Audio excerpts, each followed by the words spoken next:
Chapter 3. So, going back and summarizing what you are telling me, I seem to come up with these main points. Life is an ongoing process of creation. A secret of all masters is to stop changing one's minds. Keep choosing the same thing. Don't take no for an answer. We call forth what we think, feel, and say. Life can be a process of creation or reaction. The soul creates, the mind reacts. The soul understands what the mind cannot conceive. Stop trying to figure out what is best for you, how you can win the most, lose the least, get what you want, and start going with what feels like who you are. Your feelings are your truth. What is best for you is what is true for you. Thoughts are not feelings. Rather, they are ideas of how you should feel. When thoughts and feelings get confused, truth becomes clouded, lost. To get back to your feelings, be out of your mind and get back to your senses. Once you know your truth, live it. Negative feelings are not true feelings at all. Rather, they are your thoughts about something, based always on the previous experience of yourself and others. Previous experience is no indicator of truth, since pure truth is created here and now, not reenacted. To change your response to anything, be in the present. That is the present moment. The moment that was sent to you and was what it was before you had a thought about it. In other words, be here now, not in the past or the future. The past and the future can exist only in thought.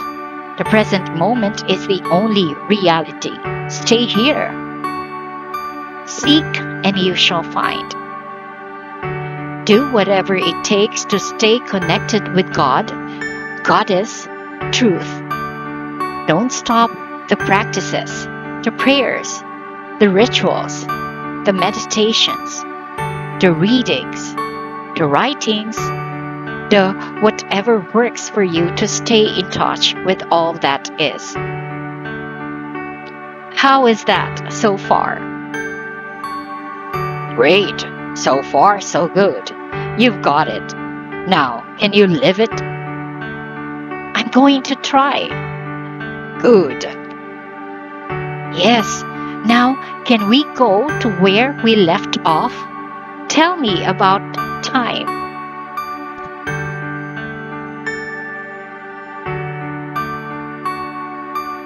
There is no time like the present. You've heard that before, I'm sure, but you don't understand it. Now you do. There is no time but this time. There is no moment but this moment. Now is all there is. What about yesterday and tomorrow? Figments of your imagination, constructions of your mind, non-existent in ultimate reality. Everything that ever happened is happening and ever will happen is happening right now. I don't understand. And you can't. Not completely, but you can begin to. In the beginning, grasp is all that is needed here. So, just listen. Time is not a continuum. It is an element of relativity that exists vertically, not horizontally. Don't think of it as a left-to-right thing, so-called timeline that runs from birth to death for each individual, and for some finite point or some finite point for the universe. time is an up and down thing, think of it as a spindle, representing the eternal moment of now. Now picture leaves of paper on the spindle, one atop the other. These are the elements of time, each element separate and distinct, yet each existing simultaneously with the other. All the paper on the spindle at once, as much as there will ever be, as much as there ever was. There is only one moment, this moment, the eternal moment of now. You mean we can time travel? Indeed, and many of you have. All of you have, in fact, and you do it routinely, usually in what you call your dream state. Most of you are not aware of it. You cannot retain the awareness, but the energy sticks to you like glue, and sometimes there's enough residue that others sensitive to this energy can pick up things about your past or your future. They feel or read this residue, and you call them seers and physics. Sometimes there is enough residue that even you, in your limited consciousness, are aware you've been here before. Your whole thing is suddenly charmed by the realization that you've done this all before. Deja vu. Yes, or that wonderful feeling when you meet someone that you've known them all your life, known them for all eternity. That's a spectacular feeling. That's a marvelous feeling. And that's a true feeling. You have known that soul forever. Forever is a right now thing. So you have often looked up or looked down from your piece of paper on the spindle and seen all the other pieces. And you've seen yourself there because a part of you is on every piece. How is that possible? I tell you this, you have always been, are now, and always will be. There has never been a time when you were not, nor will there ever be such a time.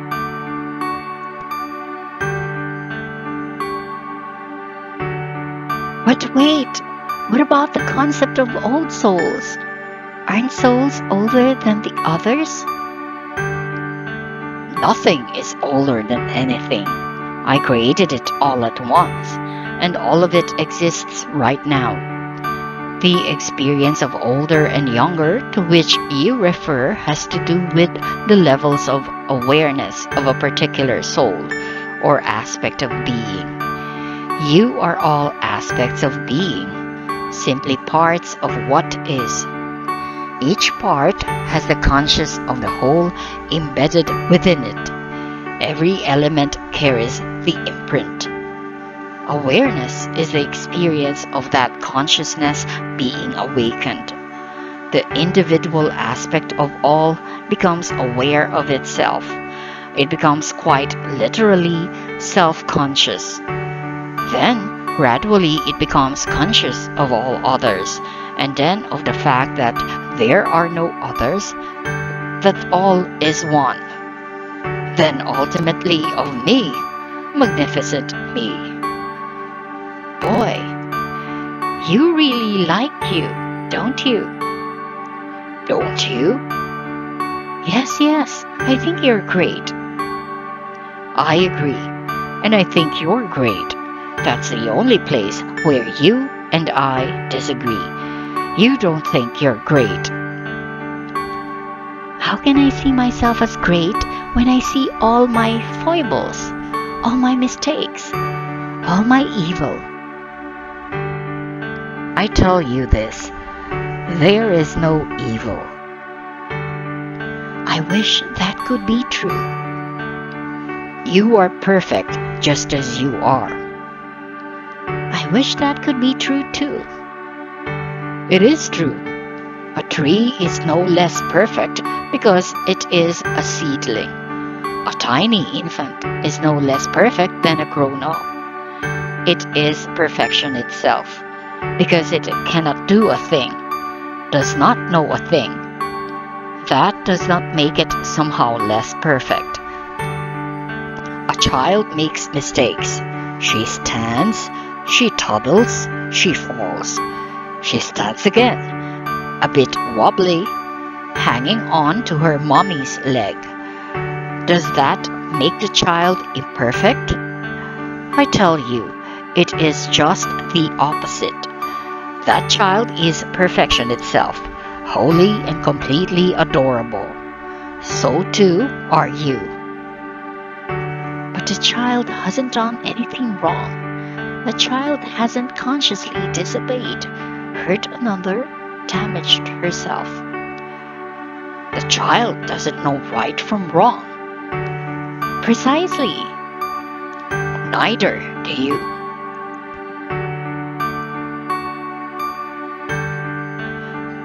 But I do. I know that it is wrong to kill people and that it is right to love them.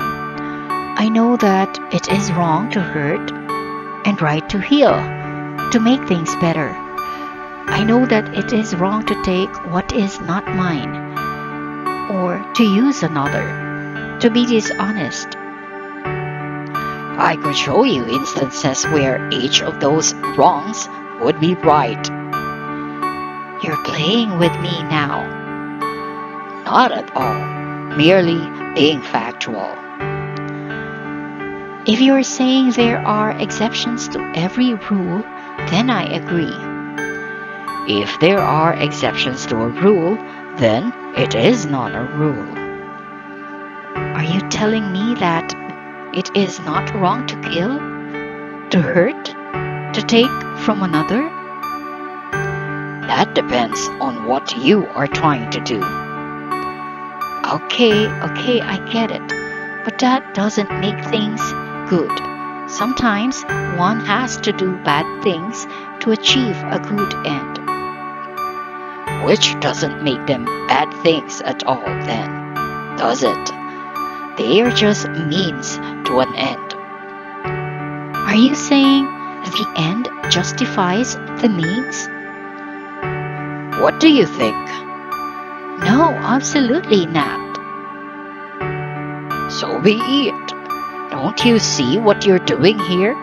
You're making up the rules as you go along. And don't you see something else?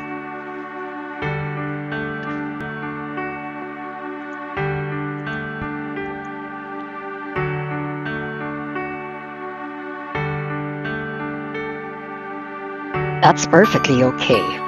It's what you're supposed to be doing. All of life is a process of deciding who you are and then experiencing that. As you keep expanding your vision, you make up new rules to cover that. As you keep enlarging your idea about yourself, you create a new do's and don'ts, yeses and nos to encircle that. These are the boundaries that hold in something which cannot be held in. You cannot hold in you because you are as boundless as the universe. Yet you can create a concept about your boundless self by imagining and then accepting boundaries. In a sense, this is the only way you can know yourself as anything in particular. That which is boundless is boundless. That which is limitless is limitless. It cannot exist anywhere because it is everywhere. If it is everywhere, it is nowhere in particular. God is everywhere. Therefore, God is nowhere in particular, because to be somewhere in particular, God would have to not be somewhere else, which is not possible for God. There is only one thing that is not possible for God, and that is for God to not be God. God cannot not be, nor can God not be like itself. God cannot ungod itself. I am everywhere, and that's all there is to it. And since I am everywhere, I am nowhere. And if I am nowhere, where am I? Now, here.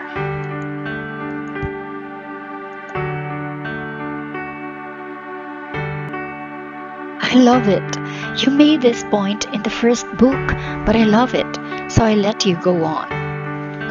That's very kind of you. And do you understand it better now? Do you see how you have created your ideas, right and wrong, simply to define who you are? Do you see that without these decisions, boundaries, you are nothing? And do you see that, like me, you keep changing the boundaries as you change your ideas of who you are? Well, I get what you are saying, but it does not seem that I have changed the boundaries, my own personal boundaries, very much. To me, it has always been wrong to kill. It has always been wrong to steal. It has always been wrong to hurt another.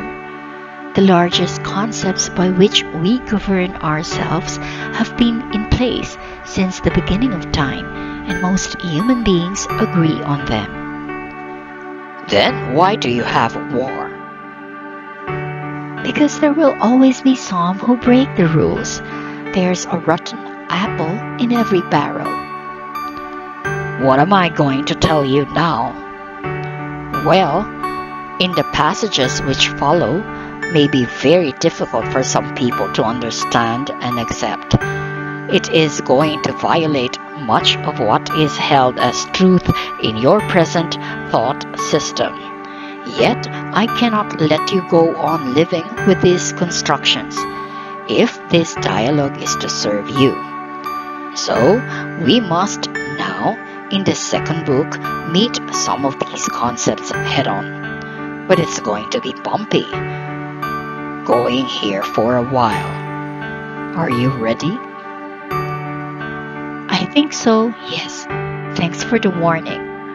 What is it that's so dramatic or difficult to understand or accept that you're going to tell me? I'm going to tell you this. There are no rotten apples. There are only people who disagree with your point of view on things. People who construct a different model of the world. I'm going to tell you this. No persons do anything inappropriate given their model of the world.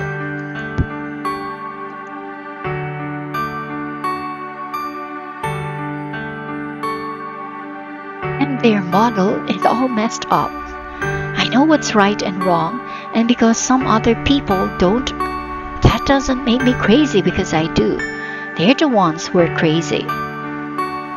I'm sorry to say, that's exactly the attitude which starts wars. I know. I was doing that on purpose. I was just repeating here what I've heard many other people say. But how can I answer people like that? What could I say?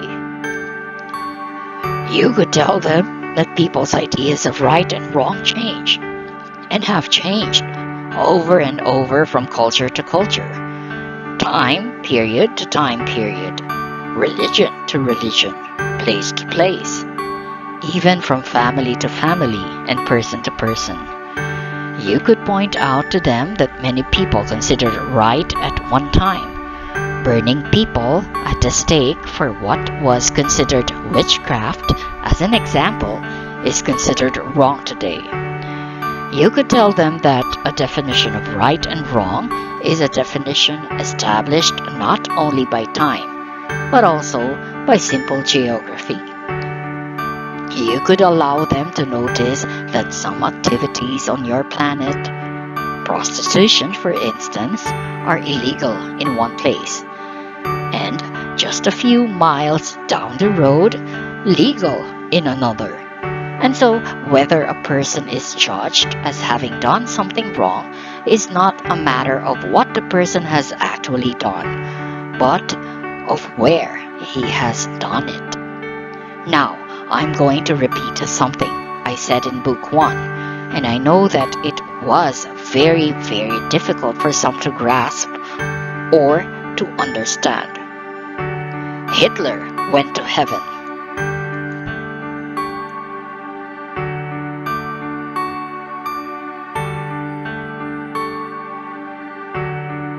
I'm not sure people are ready for this.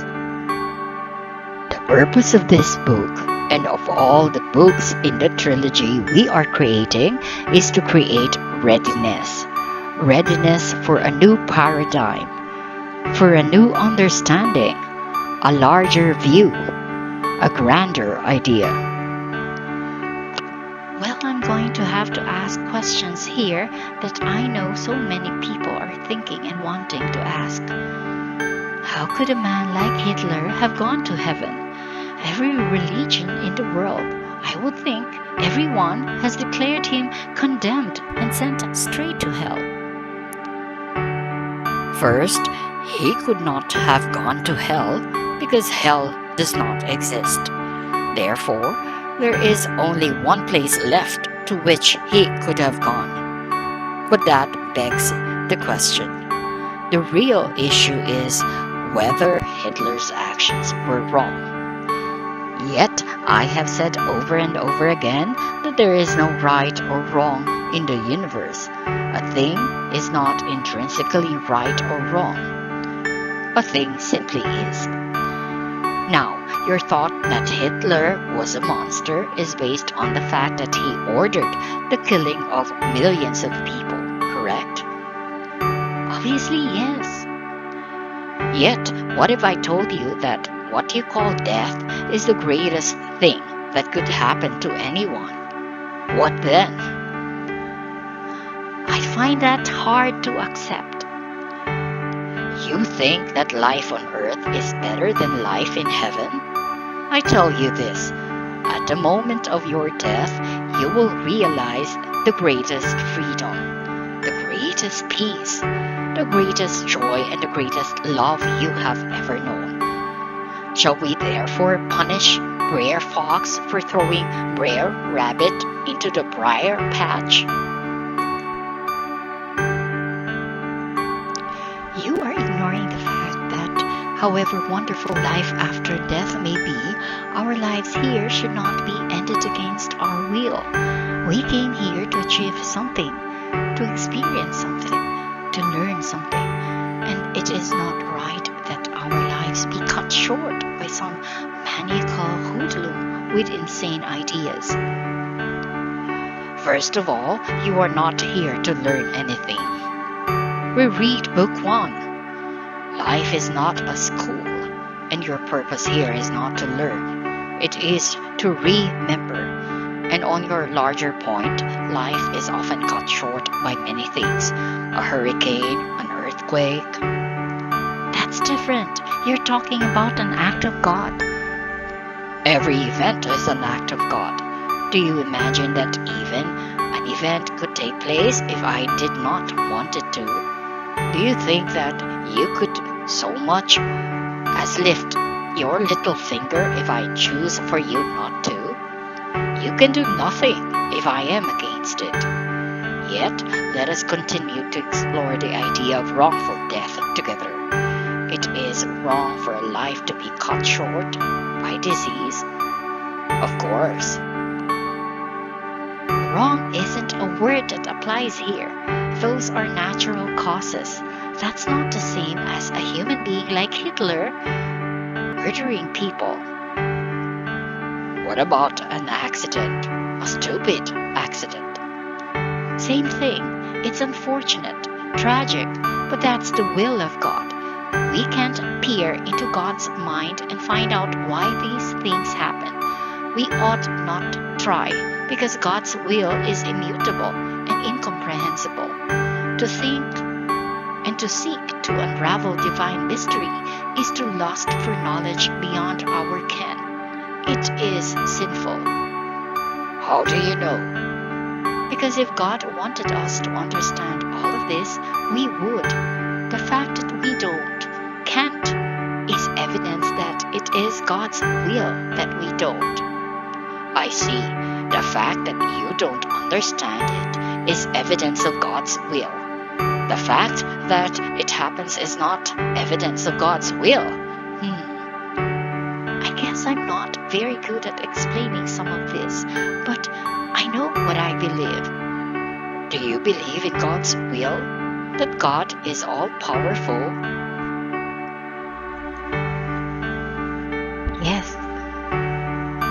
except where Hitler was concerned. What happened there was not God's will. No, How can that be? Hitler violated the will of God. Now, how do you think he could do that if my will was all powerful? You allowed him to. If I allowed him to, then it was my will that he should. It would seem that way, but what possible reason could you have? No, it was your will that he have free choice. It was his will that he do what he did. You're so close on this. So close. You're right, of course. It was my will that that all of you have free choice. But it is not my will that you be punished unceasingly, unendingly, if you do not make the choice I want you to make.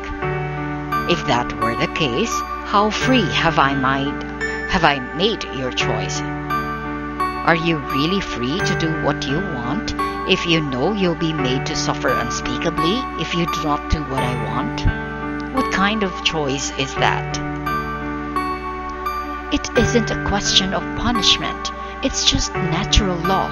It's simply a question of consequences. I see you've been schooled well in all the theological constructions that allow you to hold me as a vengeful God without making me responsible for it.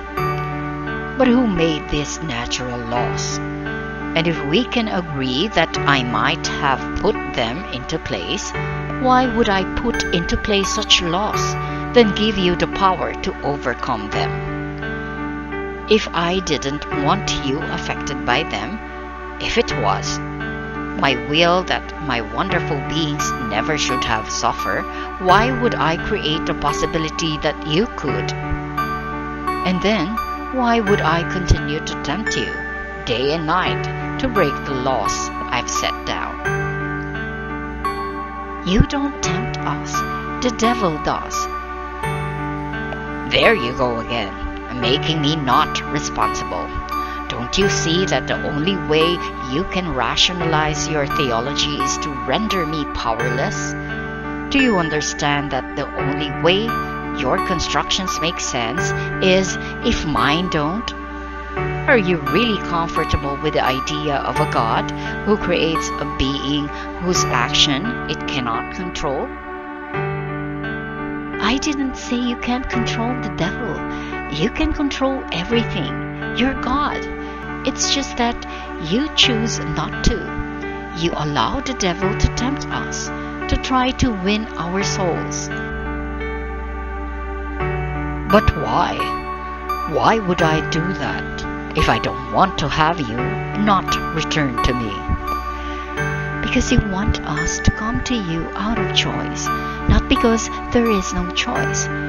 You set up heaven and hell so there could be a choice, so we could act out of choosing and not out of simply following a path because there is no other.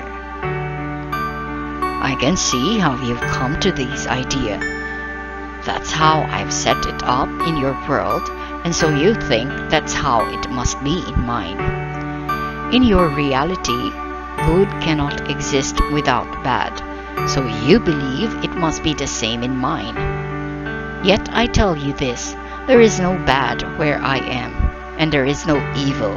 There is only the all of everything, the oneness, and the awareness, the experience of that. Mine is the realm of the absolute, where one thing does not exist in relationship to another, but quite independent of anything. Mine is the place where all there is love. And there are no consequences to anything we think, say, or do on earth. Oh, but there are consequences. Look around you. I mean after death. There is no death. Life goes on forever and ever. Life is you. You simply can't change form.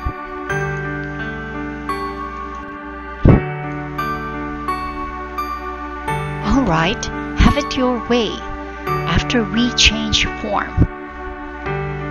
After you change form, consequences cease to exist. There is just knowing. Consequences are an element of relativity. They have no place in the absolute because they depend on linear time and sequential events. These do not exist in the realm of the absolute. In that realm, there is naught but peace and joy and love.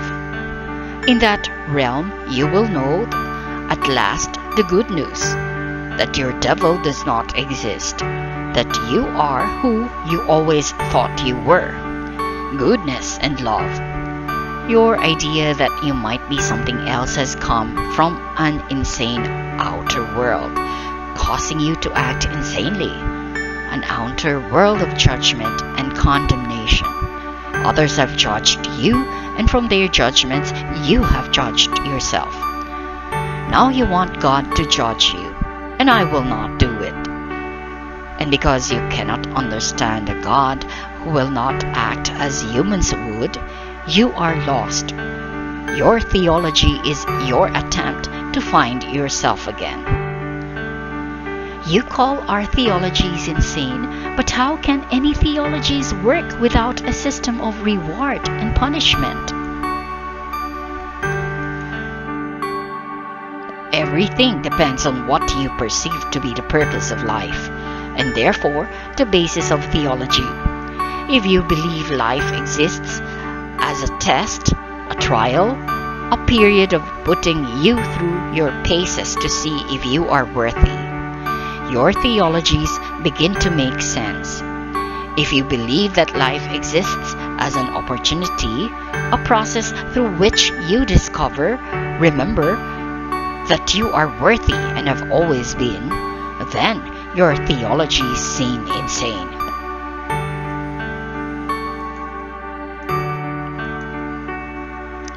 If you believe God is an ego-filled God who requires attention, adoration, appreciation, and affection, and will kill to get it, your theologies start to hold together. If you believe that God is without ego or need, but the source of all things, and the seat of all wisdom and love, then your theologies fall apart. If you believe that God is a vengeful God, jealous in his love and wrathful in his anger, then your theologies are perfect. If you believe God is a peaceful God, joyous in her love and passionate in her ecstasy, then your theologies are useless. I tell you this, the purpose of life is not to please God. The purpose of life is to know and to create, to recreate who you are. In so doing, you do please God and glorify her as well. Why do you keep saying her? Are you a she? I am neither a he nor a she. I occasionally use the feminine pronoun to jar you out of your parochial thinking. If you think God is one thing, then you will think God is not another. And that would be a large mistake. Hitler went to heaven for these reasons. There is no hell, so there is no place else for him to go. His actions were what you would call mistakes, the actions of an unevolved being, and mistakes are not punishable by condemnation, but dealt with by providing the chance for correction, for evolution.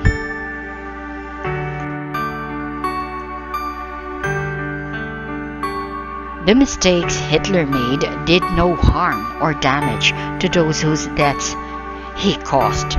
Those souls were released from their earthly bondage, like butterflies emerging from a cocoon. The people who were left behind mourn those deaths only because they do not know of the joy into which those souls entered. No one who has experienced death ever mourns the death of anyone. Your statement that their deaths were nevertheless untimely and therefore somehow wrong suggests that something could happen in the universe when it is not supposed to. Yet, given who and what I am, that is impossible. Everything occurring in the universe is occurring perfectly. God hasn't made a mistake in a very long time. When you see the utter perfection in everything, not just those things with which you agree, but, and perhaps especially those things with which you disagree, you achieve mastery. I know all of this, of course. We've been through all of this in Book 1. But for those who have not read Book 1, I thought it important to have a basis of understanding early in this book. That's why I've led into this series of questions and answers. But now, before we go on, I'd like to talk just a bit more about some of the very complex theologies we human beings have created. For instance, I was taught as a child that I was a sinner, that all human beings are sinners, that we can't help it. We're born that way. We're born into sin. Quite an interesting concept. How did anyone get you to believe that? They told us the story of Adam and Eve. They told us in 4th, 5th, and 6th grade catechism that, well, we may not have sinned, and certainly babies haven't, but Adam and Eve did.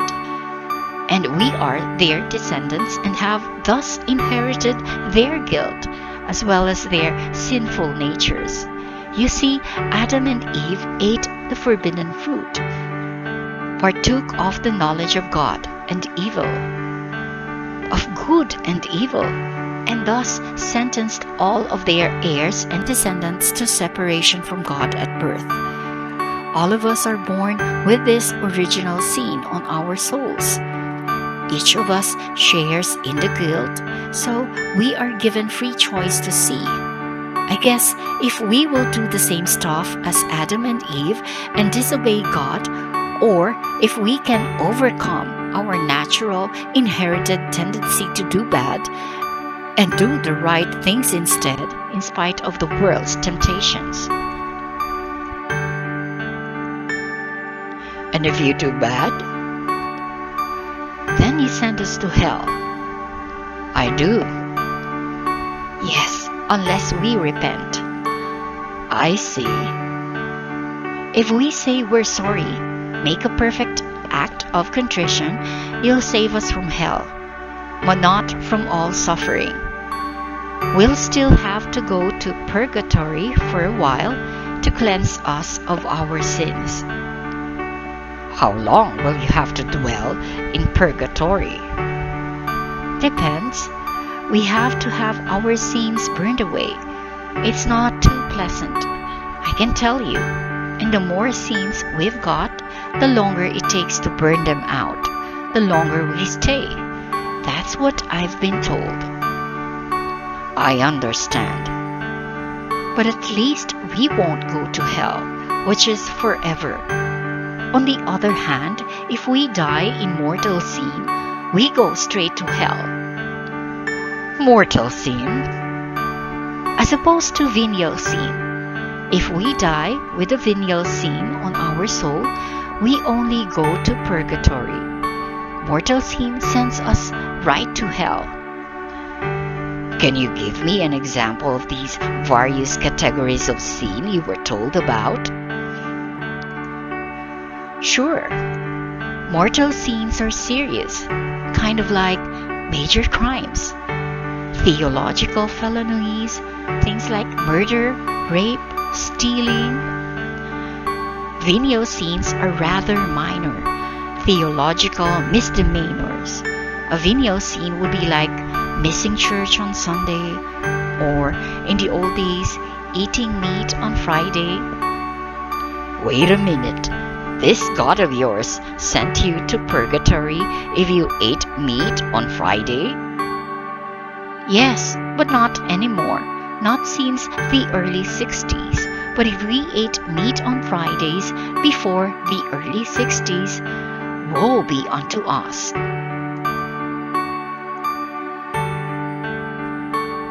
Really? Absolutely. Well, what happened in the early 60s to make the sin no longer a sin? The Pope said it was no longer a sin.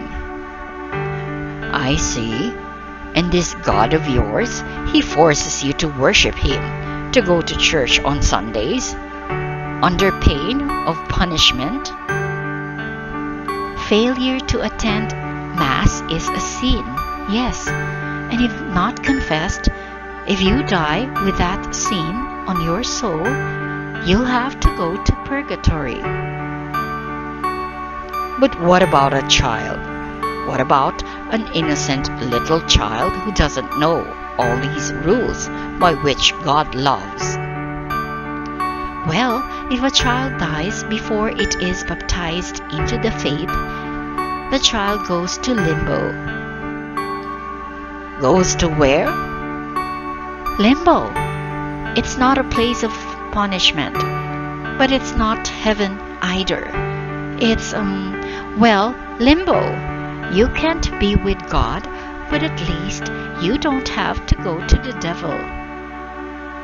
But why couldn't that beautiful innocent child be with God? The child did nothing wrong. That's sure, but the child was not baptized. No matter how faultless or innocent babies are, or any persons for that matter, they have to be baptized to get into heaven. Otherwise, God can't accept them. That's why it's important to have your children baptized quickly, soon after birth. Who told you all this? God, through His church. Which church? The Holy Roman Catholic Church, of course. That is God's church. In fact, if you are a Catholic and you should happen to attend another church, that's also a sin.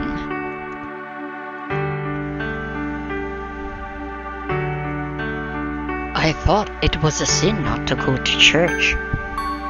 It is. It's also a sin to go to the wrong church. What's wrong with church? Any church that is not Roman Catholic, you can't be baptized in the wrong church. You can't get married in the wrong church. You can't even attend a wrong church. I know this for a fact because as a young woman, I wanted to go with my parents for the wedding of a friend. I was actually asked to be in the wedding as an usher, but the nuns told me I should not accept the invitation because it was in the wrong church. Did you obey them? The nuns? No, I figured God, you would show up the other church just as willingly as you should show up at mine. And so I went. I stood in the sanctuary in my tuxedo and I felt fine. Good. Well, let's see now. We have heaven, we have hell, we have purgatory, we have limbo, we have mortal sin, we have venial sin. Is there anything else? Well, there's confirmation and communion and confession. There's exorcism and extreme unction. Hold it! There's patron saints and holy days of obligation. Every day is sanctified. Every minute is holy. This, now, is the holy instant. Well, yes, but some days are really holy. The holy days of obligation, and on those days, we also have to go to church. Here we go with the have-tos again. And what happens if you don't? It's a sin. So you go to hell.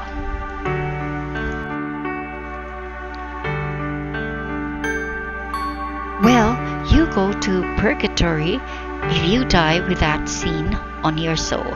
That's why it's good to go to confession. Really, as often as you can. Some people go every week. Some people every day. That way, they can wipe the slate clean. Keep it clean so they should happen to die. If they should happen to die, Wow, Talk about living in constant fear. Yes, you see, that's the purpose of religion, to put the fear of God into us. Then we do right and resist temptation. Oh, but now, what if you do commit a sin between confessions and then get into an accident or something and die? It's okay, no panic. Just make a perfect act of contrition. Oh my God, I am heartily sorry for having offended thee. Okay, enough. But wait, that's just one of the world's religions. Don't you want to look at some others? No, I get the picture.